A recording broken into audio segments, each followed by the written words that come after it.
उन्हाळ्यामध्ये डिलिव्हरी झाली आहे आणि तरीही आई, आजी, सासूबाई आपल्याला सांगतात की स्वेटर घाल, कानटोपी बांध, सॉक्स घाल, पायात चप्पल घाल, अशा अनेक सूचना आपल्याला मोठ्या लोकांकडून मिळत असतात.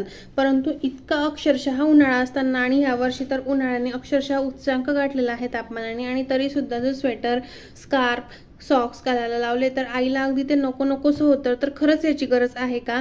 तर नाही.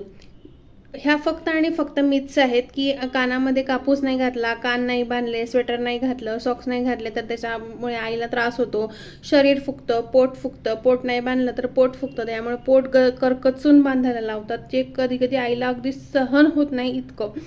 त्यानंतर सॉक्स नाही घातले, स्वेटर नाही घातलं की हाडं दुखतात, हाडं ठिसूळ होतात. या फक्त आणि फक्त मिथ्स आहे. असं कुठलंही काहीही याच्यामध्ये रिझन नाही आहे. आपल्या कॅल्शियम आयनच्या ज्या डॉक्टरांनी लिहिलेल्या गोळ्या आहेत ते बाळ जोपर्यंत आपल्या अंगावरती दूध पिता आहे तोपर्यंत आपल्याला घ्यायच्या आहे. त्यानंतर फक्त आणि फक्त एवढी काळजी घ्यायची आहे की बाळाच्या अंगावरती डायरेक्ट AC किंवा कूलर किंवा पंख्याची हवा डायरेक्ट येता कामा नये.